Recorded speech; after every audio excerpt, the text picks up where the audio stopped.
네, 오늘 설교 본문은 요한계시록 11장입니다. 1절로 14절입니다.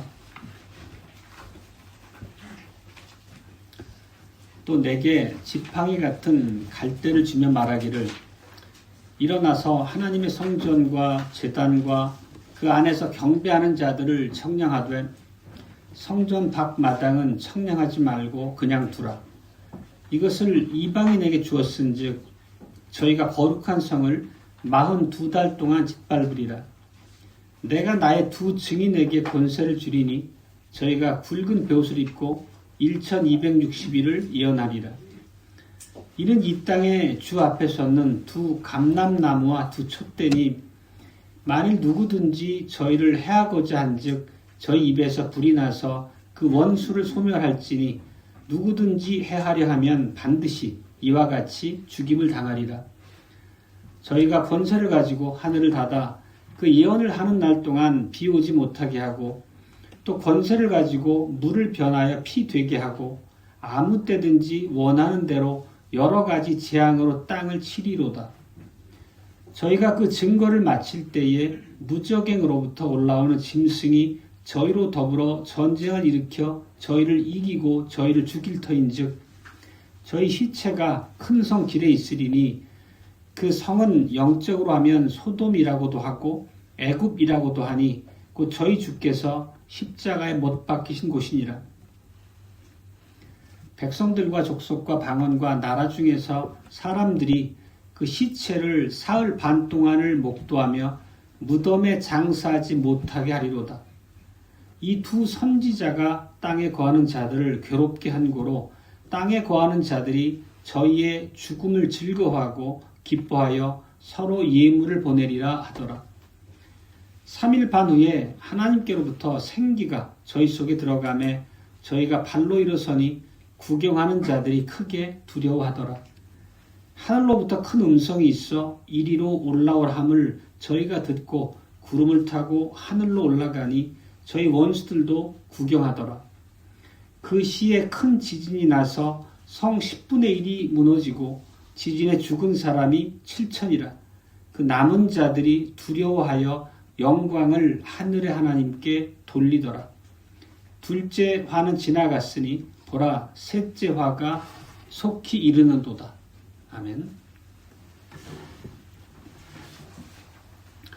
오늘 말씀은 거의 이렇게 상징적인 표현으로 모든 내용이 세워져서 굉장히 좀 우리가 말씀으로만 읽고 쉽게 이해하기 어려운 그런 계시록의 장이기도 합니다.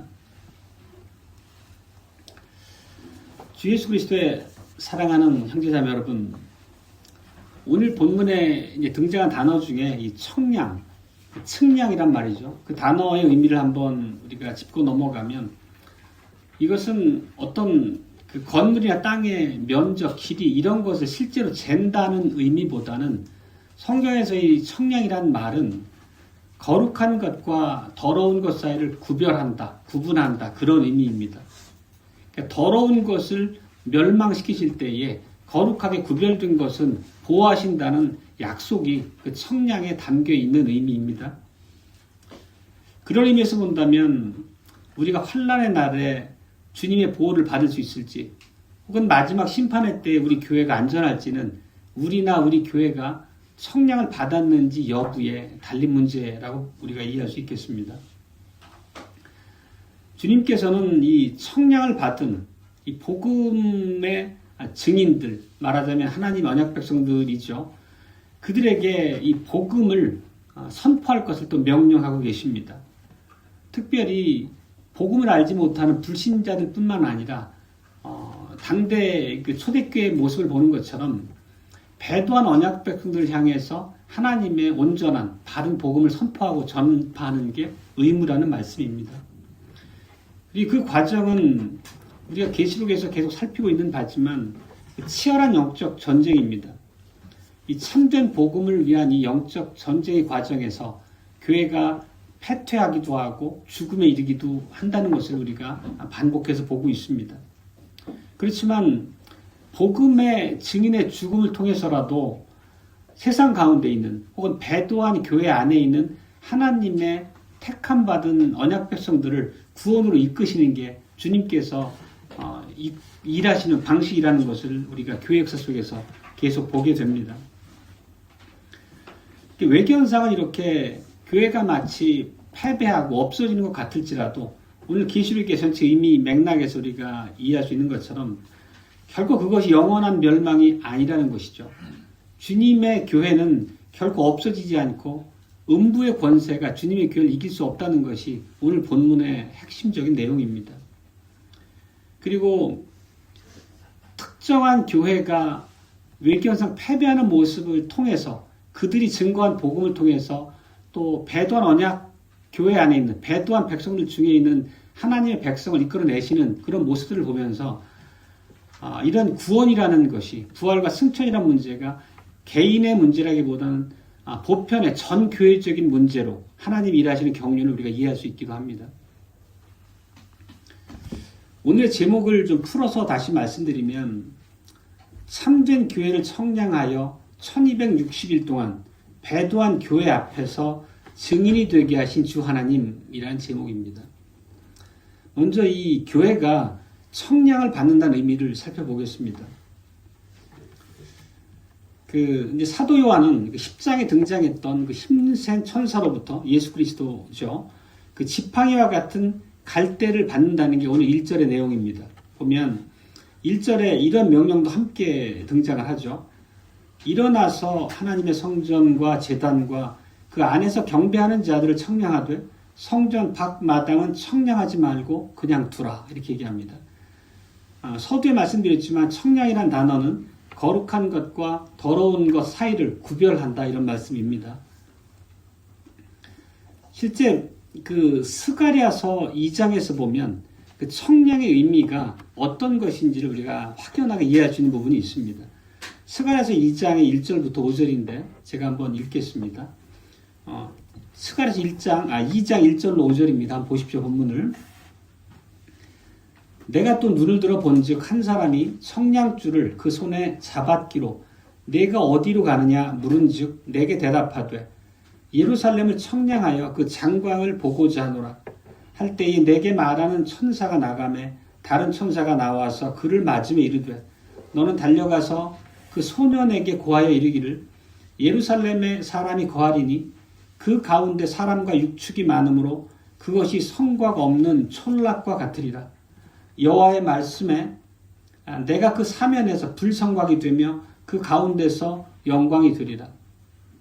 이렇게 읽고 쉽게 이렇게 딱 우리가 직관적으로 이해되는 말씀 아닌데 그 말씀 풀어 잠깐 설명을 드리면 스가랴가 본 한 천사가 예루살렘의 장광 말하자면 넓이와 길이를 측량한다 이런 얘기를 합니다. 그때 다른 한 천사가 나타나서 그 의미를 알려주는데 그 성에 많은 사람과 육축이 살게 될 것이다. 다시 말하면 예루살렘 성전이 청량됐다는 것이 하나님의 언약의 축복을 다시 받게 될 것이다 라는 의미로 해석해서 알려주는 장면이거든요. 스가랴라고 하는 선지자가 어느 때 선지자인지 기억하세요? 스가랴는 거의 마지막 때 선지자입니다. 남유다가 패망하고 바벨론으로 포로로 끌려가죠. 그리고 70여 년의 포로 생활을 마치고 귀환한 1차 귀환 행렬이 있었던 선지자가 스가랴입니다.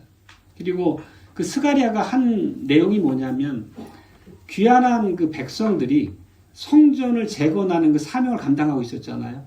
근데 계속 어려움을 겪고 주변 민족의 회방 때문에 늘 실망해 있을 때에 하나님의 축복을 일깨우면서 성전 재건의 사명을 다할 수 있도록 격려해주는 선지자가 스가랴입니다. 학개하고 스가랴가 같이 활동했던 시기였죠. 이 말씀 무슨 뜻이냐면 그들에게 결국 격려하는 말씀으로 주신 거거든요. 너희가 지금 건설하는 성전 건축이 마무리가 되고 그 성전 안에서 희생제사의 복음이 다시 선포가 되면 하나님께서 예루살렘에 당신의 이름을 다시 두실 것이다. 너희를 거룩하게 구별할 것이다. 그래서 하나님이 불성곽이 되신다는 말씀은 하나님이 영원한 너희의 보호자가 되실 것이다. 이 얘기를 하고 있는 거거든요. 그러니까 예루살렘을 청량한다는 의미 자체가 한참 실망하고 곤고에 있던 1차 귀환했던 그 백성들에게 격려의 말씀과 더불어 그들의 사명을 완수할 수 있도록 촉구하는 그런 의미를 함께 담고 있다는 의미입니다. 그러니까 오늘 우리가 본문에서 본 청량의 의미가 이 스가랴서의 청량의 의미와 동일하게 이해하시면 됩니다. 오늘 1절을 보면 본문 1절 그 청량을 하는 곳이 어디냐면 하나님의 성전과 제단과 그 안에 경배하는 자들입니다. 이 이미지는 에스겔서 40장 이후에 있는 그 내용, 그 장면을 그대로 가져온 거거든요. 에스겔서 내용이 뭐냐면 에스겔이 이제 환상 중에서 어떤 사람이 그 성전을 청량하는 모습을 목격하게 됩니다. 근데 에스겔이 보고 있는 그 성전은 실제 성전이 아니라 환상의 성전입니다.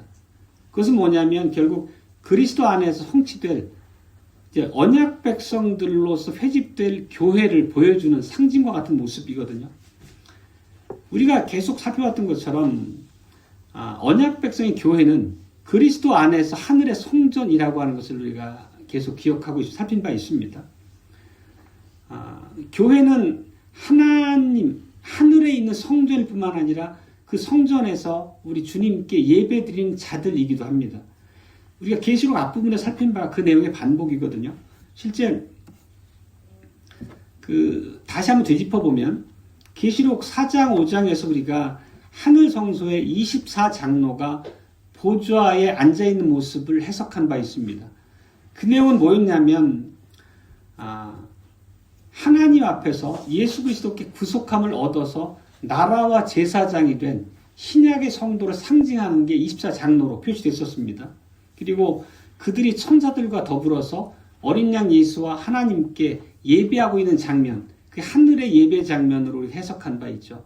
우리가 드린 예배가 바로 하늘 성소에서 하나님 앞에 드리는 그 예배에 참여하는 의미라고 말씀드린 바가 있고, 그리고 이제 이어 6장에서 보면은 그 5번째 인을 떼실 때 제단 아래에 있는 영혼들에 대한 묘사가 나옵니다. 그들이 하나님의 말씀을 가지고 예수 그리스도를 증거하다가 순교한 새 언약의 백성들이라고 우리가 해석한 바 있습니다.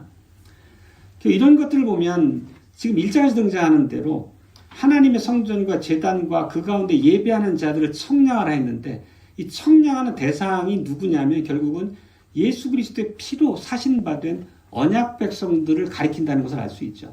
그 언약 백성들이 청량의 대상이라는 것입니다.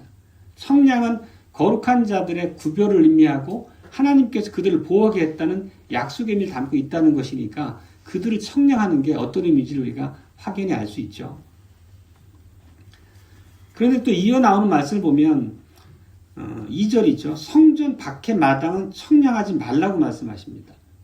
그러면 이 성전 밖에 청량받지 못하는 그 땅, 마당은 어디입니까? 결국 배도한 이스라엘을 가리키고 있는 거거든요. 우리가 그 6번째 인과 7번째 인 사이에 있었던 얘기가 뭐였냐면 14만 4천에 대한 얘기였습니다. 7째 인의 재앙이 집행되기 전에 이스라엘 12지파로부터 신실한 자들을 불러내는 그들의 이마에 인치는 장면을 묘사했었잖아요. 그래서 총 14만 4천 명의 그 인침을 받은 사람들이 나타나는데 그들은 7번째 인의 재앙이 집행되더라도 철저하게 하나님께 보호를 입을 자들로 우리가 해석한 바 있죠. 오늘의 장면이 그것과 거의 똑같은 장면입니다. 우리가 지금까지 보면 6번째 나팔 재앙까지를 다루고 있습니다. 이제 7번째 나팔 재앙이 집행되기 전 단계가 지금이거든요. 계시록에서 말씀하는. 그러면 7번째 나팔 재앙이 쏟아지기 전에 이 청량이 일어나는 것입니다. 청량을 통해서 새 언약의 교회를 보호하시겠다고 하는 그런 구별을 하시는 그런 일의 과정입니다. 14만 4천을 불러내는 것과 똑같은 의미의 일이 지금 일어나고 있다고 말씀드리는 것입니다. 그렇지만 이 바깥 마당은 청량하지 말란 얘기는 하나님께 청량받지 못하는 바깥들, 배도한 이스라엘은 하나님의 철저한 심판으로 회멸될 것을 얘기하고 있는 거죠. 7번째 재앙을 통해서. 그게 바로 성전 밖을 청량하지 말라는 의미입니다. 결국 그 배도한 자들이 언약 백성의 무리로부터 잘려나간다는 의미입니다.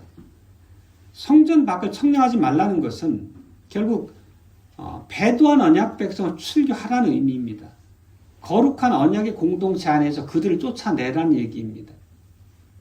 청량을 해서 거룩한 자와 버림받은 자가 구별되는 것은 교회 안에서의 모습입니다. 교회와 무관한, 언약 백성과 무관한 세상과의 구별을 얘기하는 게 아니란 뜻입니다. 우리가 최근에 출교라고 하는 교회 질서에 대한 내용도 깊이 있게 다뤘지만 그 역시도 교회 안에서 얘기하는 것이지 교회 밖에 있는 세상과는 무관한 얘기입니다.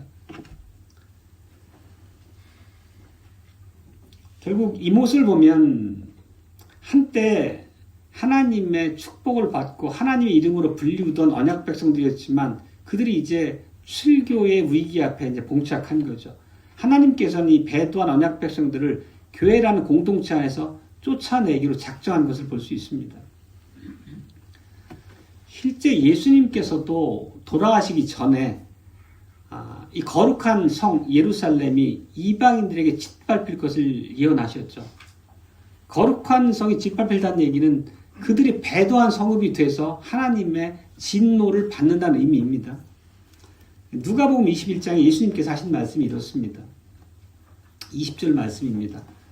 너희가 예루살렘이 군대들에게 에워싸이는 것을 보거든 그 멸망이 가까운 줄 알라. 이제 예수님께서 제자들에게 그 멸망의 때 피신할 수 있도록 미리 그 예언의 말씀 주시는 거죠. 또 24절은 이렇습니다. 저희가 칼날에 죽임을 당하며 모든 이방에 사로잡혀 가겠고 예루살렘은 이방인의 때가 차기까지 이방인들에게 짓밟히리라. 이때 예루살렘이 이미 배도한 성읍이 된 상태를 얘기하는 겁니다. 배도한 언약 백성들이 사는 곳이죠. 근데 오늘 2절을 보면 거룩한 성이 이방인들에게 짓밟히는 기간이 42달, 42달이라고 얘기를 합니다. 42달을 날짜로 따지면 30일씩 환산해서 1260일입니다. 3년 반입니다. 이런 표현들이 똑같은 걸 상징하고 있거든요. 그리고 이 기간은 우리가 다니엘서 해석할 때 똑같이 나왔던 얘기입니다. 다니엘서에서 한 때와 두 때와 반 때, 3년 반이라는 얘기잖아요. 그 의미가 지금과 동일합니다. 다니엘서에서 말했던 한 때와 두 때와 반 때가 뭐냐면 악한 자들에 의해서 교회가 핍박받는 시기를 한 때와 두 때와 반 때라는 상징으로 말씀한 바 있습니다. 그러면 42달도 똑같이 이방인들에게 거룩한 도성이 짓밟힌다는 거죠. 근데 다만 다니엘서와는 차이가 있습니다. 상황의 차이가. 다니엘서는 이방에 의해서 교회가 짓밟히는 기간이었다고 하면 여기서는 똑같이 이방의 악한 자들에 의해서 짓밟히긴 하지만 짓밟히는 대상들이 교회가 아니라 신실한 언약 백성이 아니라 배도한 자들이라 하는 차이는 있습니다. 우리가 3년 반이라는 기간 동안 배도한 언약 백성이 하나님의 진노를 받았던 사건은 확 떠오르는 바가 있죠. 아합 왕 때가 그랬었죠. 아합 왕 때 엘리야라는 선지자가 나타나서 하나님의 이름으로 그들에게 진노, 재앙을 선포하죠. 그래서 3년 반 동안 하늘 문이 닫혀서 비가 오지 않았던 극심한 가뭄에 시달렸죠. 그때도 그 배도한 자들이 하나님의 진노를 사서 침을 받는 기간이 3년 반이라는 기간이었습니다. 그런 것들이 공통적으로 상징하는 바가 오늘 여기서도 적용이 됩니다. 결국 42달, 1260일, 3년 반 이 얘기는 다 배도한 언약 백성들을 심판하기 위해서 하나님께서 그 심판의 도구인 이방의 군대를 보내는 그런 것들이 되겠죠. 그리고 이 초대교회 때 거룩한 성을 이 3년 반 동안 짓밟는 이방의 군대는 로마 군대입니다. 그리고 실제 7번째 재앙, 나팔 재앙이 선포가 되면 이런 일이 정확하게 실현이 되는데 바로 우리가 처음 1장 때 다뤘던 말씀인데 그러니까 베스파시안이라는 장군과 그의 아들인 티투스라는 장군에 의해서 예루살렘이 돌 위에 돌 하나 남지 않을 만큼 철저하게 파멸되는 것을 우리가 살핀 바 있죠. 근데 그 기간이 AD 67년부터 70년까지 정확하게 한 42달 정도였습니다. 우연의 일치지만 42달이라고 하는 상징의 숫자가 숫자적인 42달을 문자적으로 의미하는 건 아니지만 현실적으로 그런 아주 묘한 일치가 있었다는 것을 이제 말씀드리는 부분입니다. 그렇지만 예루살렘이 그렇게 철저하게 무너질 때도 참된 언약 백성들은 하나님께 보호받았던 것을 우리가 기억합니다. 그들은 청량되어 하나님께서 보호하기로 작정을 하셨기 때문에 이런 무시무시한 환난 가운데서도 보호받는다는 것을 우리가 알 수 있습니다. 더러운 것과 구별되었다는 의미죠.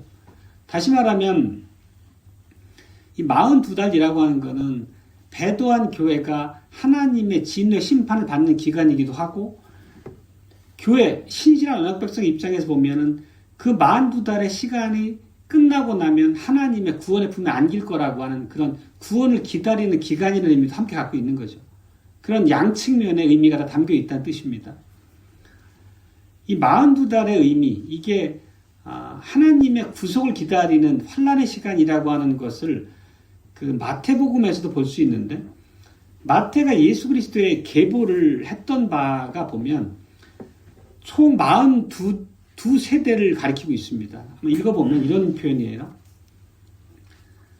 이 성경이라는 표현들이 아주 일관되게 신구약을 관통하면서 동일한 메시지를 품고 있습니다. 같은 표현들을 통해서.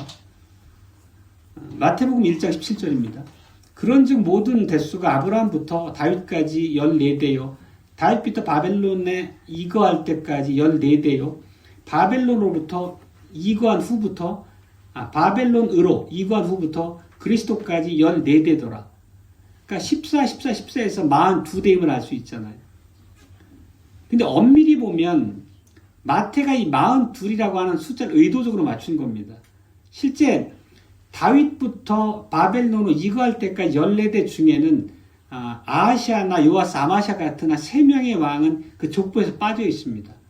또 그리고 바벨론으로 이거한 후부터 예수님 때까지 14대 때에도 여고냐라고 하는, 말하자면 여호야긴이라고 하는 왕이 2번 계수가 됩니다. 이런 것처럼 숫자적으로 42를 맞췄지만 의도적으로 이 마태가 42에 맞췄다는 것을 알 수 있습니다. 그 의미가 뭐냐면 아브라함에게 약속하신 바가 예수 그리스도 안에서 성취될 때까지 42세대가 지나갔다는 것입니다. 그러니까 42라는 숫자를 통해서 상징적으로 알려주는 게 뭐냐면 하나님의 언약이 성취되기까지, 즉 마귀의 속박에 짓눌려 있다가 구속이 성취되기까지 총 기다림의 시간이 42세대라는 그걸 상징으로 표현하고자 했던 거죠. 오늘 본문에서처럼 42라는 숫자 안에는 구속이 완성되기까지 기다림의 시간으로 우리가 이해할 수 있다는 것입니다. 결국 배도한 백성들이 심판을 받는 기간 중에 그 기간이 이제 맞춰지게 되면 구속의 성취가 일어나는 시간과 맞물리게 된다는 의미에서 그 시간이 중의적, 복합적인 의미를 지니고 있다는 뜻을 우리가 알 수 있습니다. 다시 2절로 돌아가 보겠습니다. 거기 보면 성전 밖 마당은 청량하지 말라 하는 얘기를 봅니다. 그러면 앞서 잠깐 짧게 언급했지만 이 말씀은 무슨 뜻입니까? 신자와 불신자를 구분하라는 얘기가 결코 아닙니다. 다시 말하지만 한 언약 백성 안에서, 한 언약의 공동체 안에서 분리가 일어난다는 의미입니다. 그리스도의 교회 안에서 거룩한 백성과 거룩하지 못한 백성이 구분된다는 의미입니다. 청량받는 백성, 하나님께 보호를 받을 백성과 그렇지 못한 백성으로 나뉘어진다는 얘기입니다.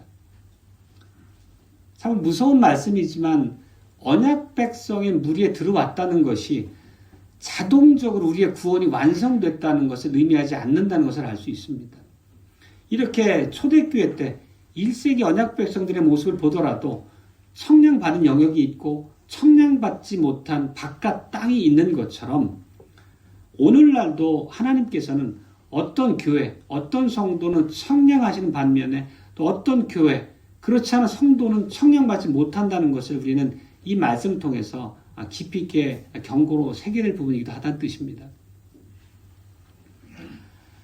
그렇지만 우리가 이런 말씀 앞에 두려워하라는 말씀을 우리에게 주신 것은 당연히 아니겠죠. 전혀 그런 의미는 아니고, 분명한 것은 우리가 이제 공교회적 신앙 고백, 말하자면 사도적 복음에 충실하게 우리가 믿음의 사실을 그 근거로 삼고 있다면 결코 우리가 환난의 때나 심판의 날에 불안에 처할 이유는 없다는 말씀을 덧붙여서 우리에게 위로의 말씀을 주고 계신 것입니다.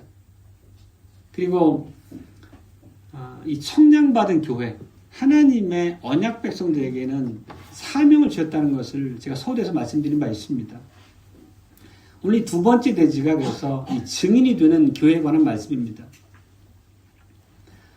오늘 본문 이제 3절로부터 12절까지를 보면 요한에게 성전을 이제 청량하게 하셨는데 이어서 두 증인에 대한 말씀을 쭉 이어가잖아요.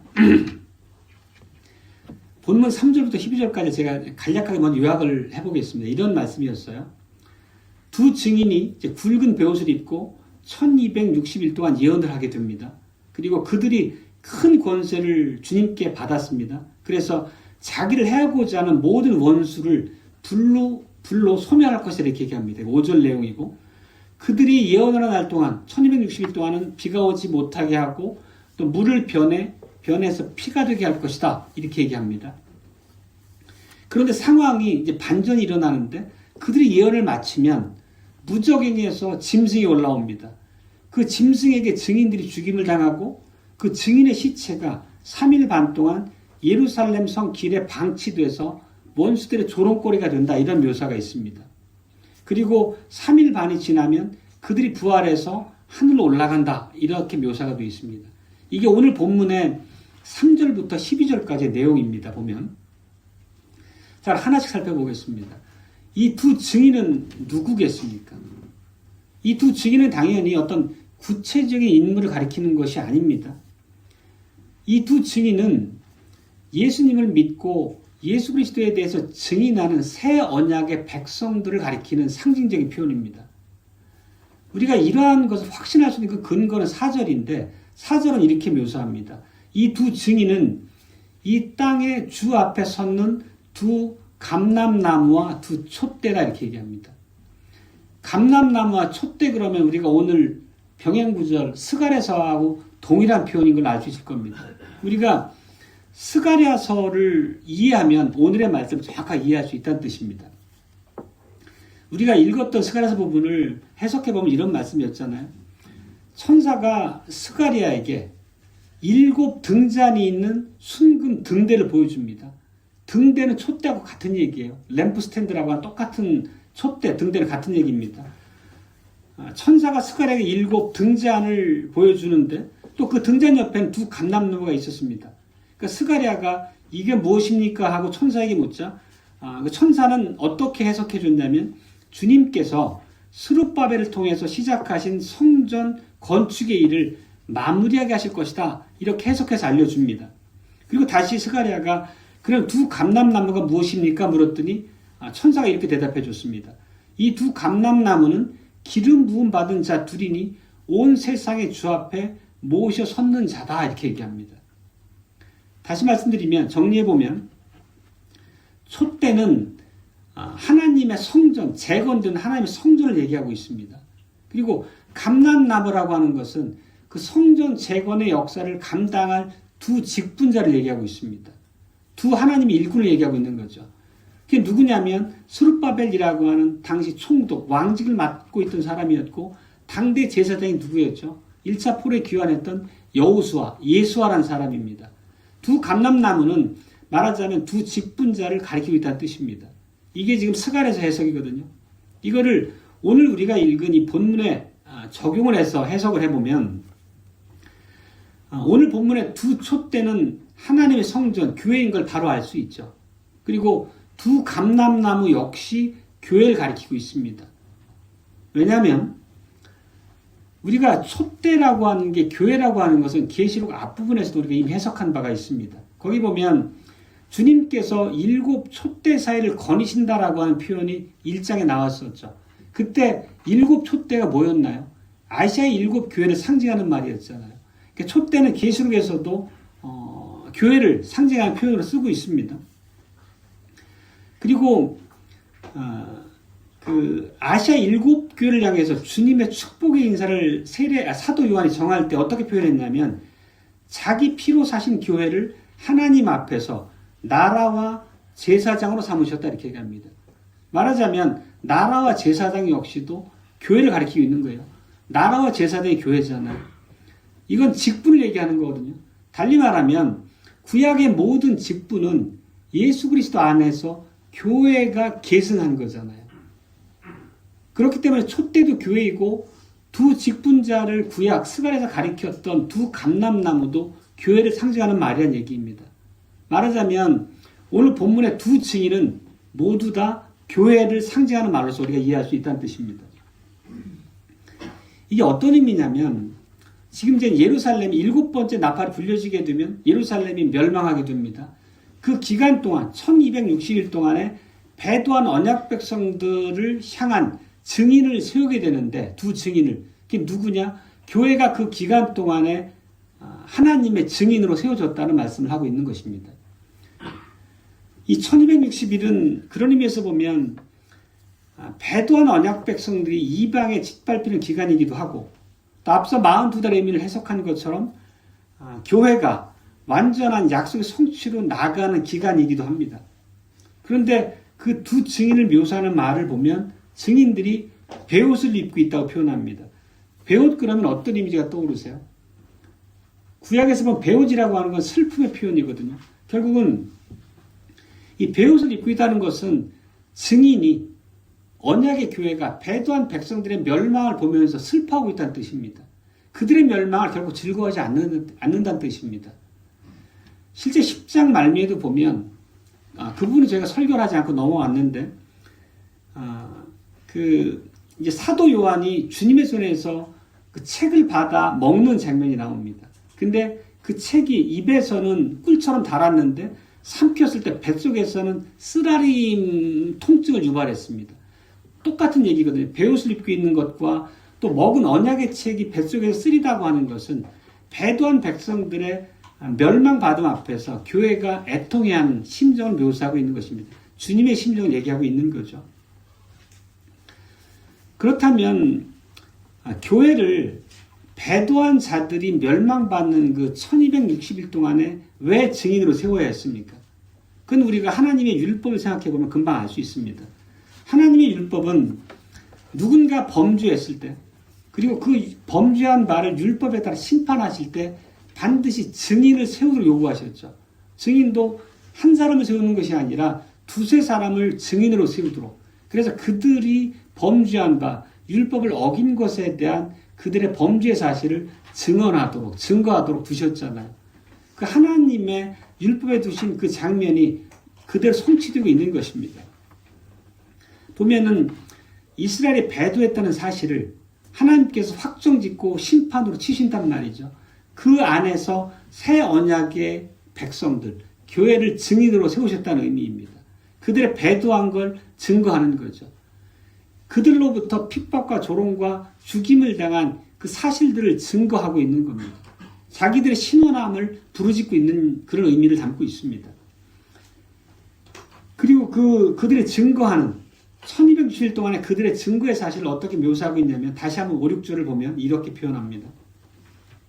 본문 5, 6절입니다. 만일 누구든지 저희를 해하고자 한즉 저희 입에서 불이 나서 그 원수를 소멸할지니 누구든지 해하려 하면 반드시 이와 같이 죽임을 당하리라. 저희가 권세를 가지고 하늘을 닫아 그 예언을 하는 날 동안 비 오지 못하게 하고 또 권세를 가지고 물을 변화에 피 되게 하고 아무 때든지 원하는 대로 여러 가지 재앙으로 땅을 치시리로다. 이건 지금 증인들에게 하나님께서 부여하신 권세를 얘기하는 거잖아요. 딱 떠오르는 두 선지자가 있지 않습니까? 실제 모세와 엘리야 이미지가 이 말씀 안에 그대로 담겨 있습니다. 구약의 이미지가. 왜냐하면 이 하늘에서 불이 나서 원수를 소멸한다는 장면을 보면 그 민수기 16장에 그런 기사가 있었죠. 고라와 다단과 아비람 온 이런 자들이 파당을 지어가지고 모세와 아론의 고래에 도전을 합니다. 너희만 우리의 지도자냐?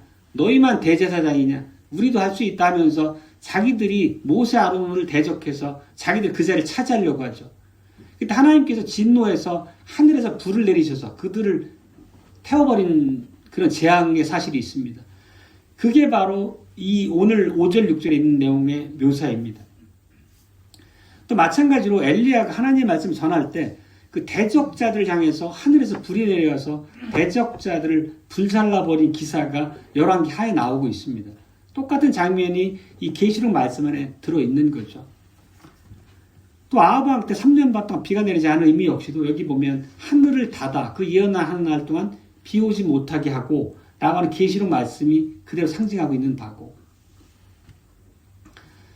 이런 지금 우리가 방금 봤던 우리 본문 5절과 6절 안에 담겨있는 이런 사실들은 교회가 하나님께서 맡긴 증인의 사명을 감당하는 동안은 교회를 대적하는 자들이 철저하게 하나님께 심판을 받는다는 얘기입니다.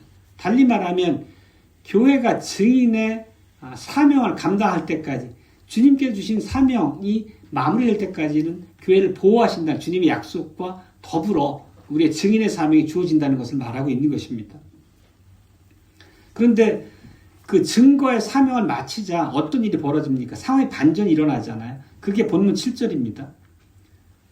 저희가 그 증거를 마칠 때에 무적행으로부터 올라오는 짐승이 저희로 더불어 전쟁을 일으켜 저희를 이기고 저희를 죽일 터인즉, 그 상황에 반전이 일어났습니다. 증인들이 무적행에서 올라온 짐승들에게 패배하고 죽임을 당합니다. 여기 나오는 짐승이라는 단어는 성경에 굉장히 많이 등장하는데 계시록에서는 이곳에 처음 나옵니다. 계시록에 총 짐승이라는 표현이 38번이 나오는데 여기서 처음 등장하는 게 이 짐승입니다. 짐승 하면 우리가 그 이미지는 금방 와닿잖아요. 결국은 짐승은 하나님을 대적하는 그런 세력들 얘기하는 거죠. 이게 헬라어로 네리온이라는 건데 적그리스도라는 의미도 함께 담고 있습니다. 실제 하나님을 대적하는 세력들은 성경 안에서 구약부터 일관되게 짐승으로 묘사됩니다. 아담과 하와를 미혹했던 사탄의 앞잡이가 누구였습니까? 뱀이라는 짐승이었죠. 또 다니엘도 언약 백성을 짓밟는 그 예언을 할 때 그 이제 사탄의 도구로서 언약 백성 공격했던 이방을 짐승의 모습으로 표현합니다. 사자와 곰과 표범과 사나운 짐승으로 묘사하거든요. 이렇게 성경에서 짐승이라는 표현은 하나님을 대적하는 마귀나 아니면 마귀의 그 앞잡이, 도구들을 가리키는 표현으로 사용이 됩니다. 실제 본문에서 그렇게 보면 이제 이 초대교회 때 그 짐승으로 상징되는 자들은 누구일지, 사탄의 앞잡이 노릇했던 자들이 누구일지는 금방 떠오르죠. 결국 세상 제국이었던 로마 제국이 짐승으로 상징되는 것이고, 또 언약 백성들을 끔찍하게 핍박했던 유대인들 역시 짐승으로 상징된다고 우리가 말할 수 있겠습니다. 그리고 하여튼 이 모든, 그러니까 우리가 지금 볼 수 있는 것은 로마라는 세상 제국에 의해서 예루살렘이 멸망을 당하고, 또 유대인들이라고 하는 배도한 자들을 통해서 신실한 교회가 핍박을 당하고, 이런 것들이 단순히 눈에 드러난 물리적인 싸움을 얘기하는 게 아니라는 우리가 알 수 있지 않습니까? 항상 그런 싸움의 이면에는 마귀가 있는 거죠. 사탄의 도구로 세상 제국이, 유대인들이, 배도한 자들이 쓰임받고 있는 거죠. 실제 그 다니엘서 때도 기억하시겠지만 그 페르시아 군 뭐 그런 표현 썼던 기억 나세요? 헬라 군 이런 표현들. 군이라고 하는 게 마귀의 부활 얘기했던 거잖아요. 군이라고 하는 임금군자였습니다. 프린스 오브 페르시아 이래서 이제 헬라 군, 뭐 바사 군 이렇게 쓰였습니다. 똑같이 여기서도 이제 이들이 마귀의 도구로 마귀의 군대 노릇을 한다는 의미입니다. 근데 우리가 이 초대교회 때 일어났던 이런 영적 싸움, 영적 전쟁이라고 하는 게 오늘날은 멈추고 휴전 상태에 있는 게 아니라는 것입니다. 오늘 우리 역시도 치열한 전쟁의 현장에 있다는 것을 우리가 깨달아야 되겠죠. 우리 역시도 무적에서 나온 짐승들과 더불어 영적 싸움을 싸우고 있는 거죠. 싸움의 양상은 시대에 따라 다양한 모습으로 드러나지만 그 본질이 변하지 않는다는 것입니다. 오늘날 우리 교회 주신 증인의 사명은 결국 복음을 증거하는 사명이 있는 거죠.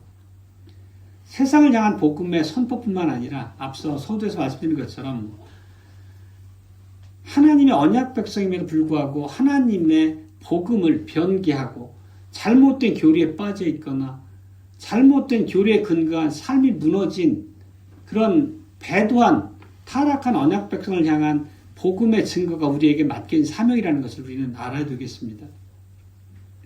그래서 우리가 사도적 복음에 입각해서 보편적인 교회 복음을 증거할 때 우리가 편안하기만 한가요? 절대 그럴 수가 없다는 것을 우리가 경험적으로 알고 있습니다. 우리가 보편적이고 사도와 선지자들의 가르침에 입각한 철저한 진리의 복음을 전하게 되면 우리는 교회의 연합과 일치를 해치는 그런 배타적인 사람들로 치부되기도 합니다. 아니면은 세상 변화한 걸 모르고 아직도 수백 년 전 고루한 사상에 빠져 있는 그런 편협한 자들로 근본주의자들로 욕을 먹기도 하죠. 또 때로는 또 신앙 고백이라고 하는 구시대 유물을 신앙으로 붙잡고 있는 신앙 고백주의자들로 교조주의라는 이름으로 욕을 먹기도 하죠. 이런 것들이 우리가 복음을 증거하는 증인의 사명을 감당해야 마땅한데 그럴 때 우리가 겪게 되는 영적 싸움의 실체인 것이고 우리 원수들 마귀의 도구들로부터 먹게 되는 조롱이고 핍박이고 그걸 우리가 이해할 수 있겠습니다. 실제 그리고 오늘 그 초대교회 때 모습에서 증인들이 죽임을 당했던 것처럼 우리가 증거하는 진리의 복음이 꼭 이긴다는 건 아니잖아요. 세상 사람들과 더불어 우리 증거하는 바 진리의 복음이 그들에 의해서 거부되고 오히려 그들의 거대한 세력 앞에서 복음을 증거하는 참 언약 백성들이 핍박당하거나 쓰러지거나 그냥 없는 것처럼 무시당하는 경우가 비일비재하잖아요. 사실 그게 본질적으로 초대교회 때 배도한 언약 백성들의 싸움과 다르지 않다는 걸 우리가 알 수 있습니다.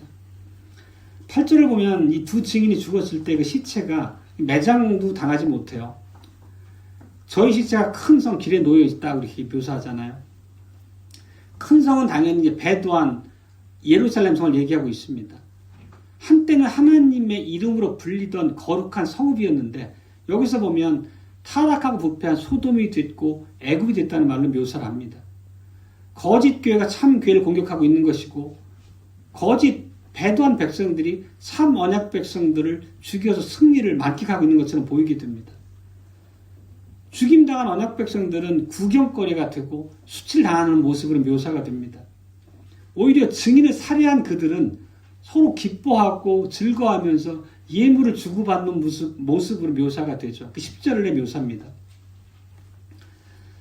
이런 것들이 실제 역사 안에서 그대로 성취됐음을 우리는 기억할 수 있죠. 예수님께서 십자가 못 박히셨을 때, 돌아가셨을 때 그걸 바라보고 예수님을 십자가 못 박았던 자들은 어떻게 반응했습니까? 예수님을 조롱하고 내가 정말 하나님의 아들이거든 능력을 발휘해서 내려와 봐라 끝까지 비웃었죠. 그리고 그들끼리 히히덕거리면서 즐거워했고 예수님의 옷을 나눠 갖고 온갖 예수님을 조롱하는 상황을 일관했음을 우리가 기억합니다. 지금 우리가 읽은 본문의 이런 증인들이 마귀의 도구에게 죽임을 당하고 그 시체가 성 길바닥에 매장되지도 못하고 놓여지고 이런 모습 자체가 실제로 역사적으로 구현됐던 사실임을 우리가 알 수 있는 거죠. 그러면 증인들이 죽었을 때 왜 이 배도한 자들이 예루살렘 공격했던 그런 이방의 군대들이 서로 즐거워 기뻐했습니까? 그것은 두 증인이 그들을 향해 증거하는 바가 그들을 괴롭게 했기 때문입니다. 참 언약 백성이 배도한 자들에게 전했던 참 복음이 그들에게는 고통스러웠기 때문입니다. 그들은 지금까지 율법의 의를 통해서 구원을 받는다는 사실에 매달려가지고 평생 그거를 교훈하고 가르치고 그걸 철저히 신봉해왔던 자들인데 이제는 그게 필요 없다 얘기하고 예수 그리스도 안에서 성취된 하나님의 약속을 믿는 것이 구원의 길이라고 하는 진리의 복음 앞에 그들은 오히려 그거를 자기들 향한 공격으로 받아들이고 고통으로 이해했던 거죠. 그러니까 그런 복음을 증거하는 교회를 향해서 철저한 해코지로 일관했던 것을 볼 수 있습니다. 이걸 오늘날 우리에게 적용해보면 실제 우리가 개혁교로서 믿는 바가 뭐죠? 우리는 철저하게 하나님의 절대 주권을 고백합니다. 우리는 칼빈주의라고 하는 것을 이해하고 있죠. 어떤 특정 사람을 우리가 높이고 존중한다는 의미보다 높인다는 의미보다는 그 가르침을 우리가 따라간다는 의미잖아요. 예를 들면 우리가 지금 고백하는 바처럼 개혁신앙의 핵심이라고 할 만한 튤립이나 파이브 솔라 같은 것들을 세상에 나가 교회 사람들과 얘기해보면 그들이 어떻게 반응하던가요? 아마 경험이 있을 텐데 절대 인정하지 않습니다. 세미 펠라기안이나 웨슬리안이나 알미니안, 그들은 기본적으로 인간의 행위 자체에 가치를 부여하고 스스로의 노력을 통한 구원의 기여라고 하는 사실들을 굉장히 깊이 있게 마음속에 갖고 있는 그런 인본주의적 신앙의 색채가 진하잖아요. 그들 앞에 우리가 튤립을 얘기하고 파이브 솔라를 얘기하면은 우리들을 경멸하기도 하고 오히려 혐오하기도 하죠. 실제 그런 것들을 우리가 복음을 증거하는 대화 중에 아마 많이 느끼실 거라 생각이 됩니다. 그리고 한국의 주류가 장로교회인데 실제 그들에게 장로교회 신앙 고백이라고 하는 웨스트민스터 신앙 고백을 얘기하고 신앙 고백적 교회 의미를 그들에게 설명해 주려고 하면 그들이 선선하게 듣고 겸손하게 배우려고 하지 않습니다. 대개의 경우는 신앙 고백이라고 하는 게 과거의 유물로 치부하거나 이상한 사람 취급을 하죠. 자기들은 지금 성경 안에서 충분히 잘 믿고 있는데 왜 그런 거를 자꾸 우리 앞에 들이밀어 불편하게 하느냐, 이런 반응을 보일 때가 많습니다. 그럼에도 불구하고 우리는 하나님께서 교회에 맡겨주신 참 언약 백성에게 맡겨주신 그 증인으로서의 사명에 정직하고 마땅히 우리가 그 입장으로 증인의 자리에 서야 될 때를 피해서는 안 되겠습니다. 그 명령으로 이해된다는 뜻이죠. 이제 마지막 단락은 모아지고 보존되는 교회입니다. 두 증인이 죽었고 새 언약의 교회가 정복당한 것 같고 원수들은 승리의 기쁨을 만끽하고 그런 모습이 그려지고 있습니다. 11절에 보면 대적들 3일 반나절을 기뻐한다고 얘기합니다. 3일 반나절 그러면 딱 우리가 시기적으로 금방 이제 매칭이 되실 거예요. 똑같이 42달, 1260일, 한때와 두때 반때 다 같은 얘기를 하고 있는 겁니다. 문자적 기간이 아니죠. 3일 반이라 하는 걸 보면 7일의 반이잖아요. 7일 그러면 완전한 숫자잖아요. 안식의 숫자이고 평화의 숫자고. 근데 그 반절, 잘려진 반 3일 반은 오히려 불완전의 숫자고 슬픔과 압제 기간이라는 의미를 얘기합니다. 두 증인이 1260일 동안 하나님의 심판이 배도한 자들에 임했을 때 하나님의 증인으로 세워졌죠. 하나님의 증인으로서 그들을 향해 하나님의 진리의 말씀 선포하고 그들의 하나님을 향한 배도의 사실을 증거했을 때 그들에게 핍박과 조롱이 임했잖아요. 그게 좀 전에 살폈던 바입니다. 그리고 그 3년 반 동안 증인의 사명을 감당하는 동안 거짓 교회로부터 복음의 사실을 거절한 그들로부터 멸시와 조롱을 당하고 있습니다. 그 기간이 3일 반이라는 얘기입니다. 1260일, 42달이라는 얘기입니다. 똑같은 기간을 여러 가지 관점으로 보고 있는 거예요. 근데 이렇게 3일 반의 시간이 지나고 난 후에 이리로 올라오라는 소리가 하늘에서 들려옵니다. 그리고 하늘로 승천해 올라가죠. 이게 의미하는 것은 결국 무엇이겠습니까? 금방 우리가 알 수 있는 이미지죠, 이건. 증인의 사명을 감당하는 교회는 대적의 손에 핍박받고 조롱당하고 죽임을 당할지라도 하나님의 철저한 보호 아래 부활하고 승천해서 우리 주님과 더불어 하늘에 있게 된다는 얘기를 묘사하고 있는 거죠. 그건 오늘날도 다르지 않겠습니다. 물론 핍박과 조롱의 양상이 달라지고 조금 더 신사적인 모습으로 포장되었을지 모르지만 그 본질은 같다는 것을 우리는 알아야 되겠습니다. 교회가 이렇게 항상 외견상 패퇴당하고 죽임당한 것 같고 모든 손해만 떠있는 것 같아 보일지라도 그 안에 담긴 실질적인 의미는 승리라고 하는 것을 말하고 있습니다. 하나님의 철저한 보호랑을 얘기하고 있습니다. 왜냐하면 주님께서 교회를 청량하셨기 때문입니다.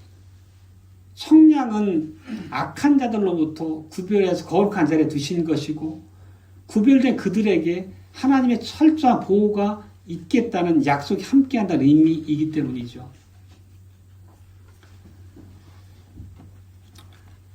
우리가 지금은 이제 의왕개혁기로 이 자리에 함께 회집해서 주님의 몸을 이루고 있지만 한때는 교리면에서나 아니면 하나님의 언약 백성의 삶의 정체성에 대한 흐릿한 인식 때문에 사실 배도한 백성의 모습 그대로 있었을 때가 있었습니다. 우리가 그런 타락하고 부패한 교회들로부터 벗어나서 하나님의 이 철저한 진리적 복음의 언약의 복음의 고백에 있는 이런 교회를 이루게 된 것은 놀라운 은혜입니다. 이건 우리의 능력이 있기 때문이 아니고 우리가 대단히 지혜로워서 확연한 분별력을 깨치고 나왔다고 볼 수 없습니다. 우리는 하나님의 일하심에 대해서 겸손하게 우리의 자리를 감사해야 되겠습니다. 마지막으로 한 가지를 더 살피겠습니다. 13절에 보면 거룩한 성이 이제 큰 지진이 일어나고 성 10분의 1이 무너지고 7천 명이 죽었다는 표현이 나옵니다. 계시록에서 지진은 말 그대로 자연현상의 지진을 얘기하는 건 아니잖아요. 배도한 언약 백성을 심판하는 하나님의 임하심, 우리 주님의 강림하심으로 우리가 해석했습니다. 실제로 이 지진은 우리가 이미 앞서 다뤘던 6번째 나팔재앙을 얘기하는 거예요. 6번째 나팔재앙 때 우리가 어떻게 해석했나요?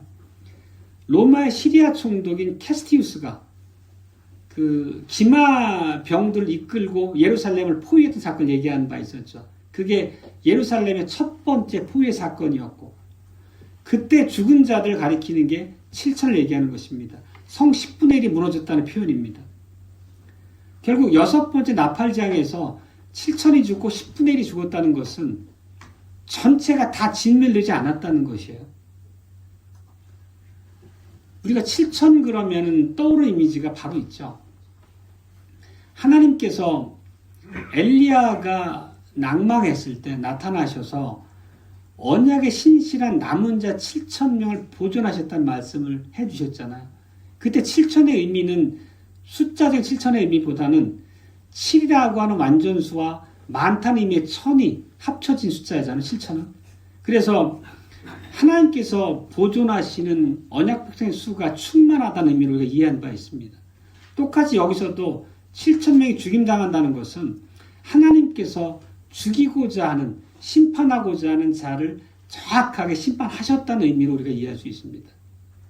그리고 이것을 우리가 6번째 나팔의 문맥에서 기억해야 된다는 것은 그런 의미예요. 6번째 나팔의 나팔장을 해석할 때 그 경고의 의미를 말씀드린 바 있죠.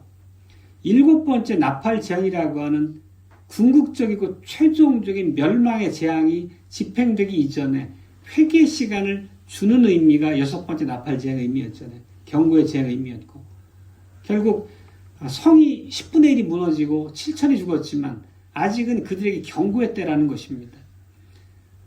6번째 인해재앙과 7번째 인해재앙 사이에서 14만 4천을 인을 쳤듯이 청량이라고 하는 상징을 통해서 하나님의 언약 백성을 보존도 하시지만 이런 묘사를 통해서 그들에게 배도한 자들이 돌아올 수 있도록 회개의 기회를 주시는 시간으로 이해할 수 있다는 뜻입니다. 보면은 13절 하반절이 그래서 이렇게 표현하는 겁니다. 그 남은 자들이 두려워하여 영광을 하늘의 하나님께 돌리더라. 이 말씀은 회심과 믿음의 회복을 얘기하고 있는 거잖아요. 하나님께서는, 우리 주님께서는 심판을 통해서 배도한 자들을 쓸어버리시는 것만이 목적에 있으신 것이 아니고 그들 중에 남은 자들, 하나님께 택한 자들이 회심하여 돌아오는 것을 기대하고 그 모든 경륜을 이끌어 가신다는 우리가 알 수 있습니다. 그리고 하나님께서 준비하고 계획하신 모든 일은 완벽하게 성취되겠죠. 말씀 맺겠습니다. 참된 교회는 오늘 표현을 빌자면 청량을 받은 교회입니다. 우리가 사도적 복음에 우리의 세일지 신조를 근간으로 한 우리의 철저한 성경적 복음의 진리에 바로 서 있다고 하면, 굳게 선다고 하면 어떤 환난의 시간이 우리에게 오더라도 우리는 염려할 필요가 없겠죠. 우리의 구원은 굳건합니다. 그렇지만 우리에게 청량받은 만큼 마땅히 감당해야 될 사명, 증인의 사명을 요구하신다는 것을 우리가 살폈습니다. 복음의 진리를 순수하게 선포해 둘 것이고, 세상에 있는 수많은 다른 복음을 믿는 교회들, 변개된 복음, 어찌 보면 거짓 교회, 배도한 교회일 수 있죠. 그들에게 참 복음을 증거해서 하나님의 택함받은 자들이 돌아올 수 있도록 우리에게 맡기신 사명을 또 감당해야 되겠습니다. 그 과정이 쉽고 순탄하진 않더라도 치열한 영적 싸움의 현장이긴 하겠지만, 또 그 과정에서 우리가 큰 손실을 입거나 또 교회 자체가 없어지는 그런 경우가 있을 수도 있다는 거죠. 그럼에도 불구하고 보편의 교회를 다스리는 하나님의 경륜은 결코 실패하는 법이 없으시다는 것입니다. 우리가 어떠한 핍박 앞에 놓여지더라도 우리의 구원이 하나님의 진리의 복음에 입각해서 견고하게 서게 되면 안전하다는 것을 오늘 말씀 통해 우리는 분명히 배웠습니다. 말씀 한 구절 읽고 마무리하겠습니다. 마태복음 16장 18절입니다. 또 내가 내게 이르노니 너는 베드로라. 내가 이 반석 위에 내 교회를 세우리니 음부의 권세가 이기지 못하리라. 아멘.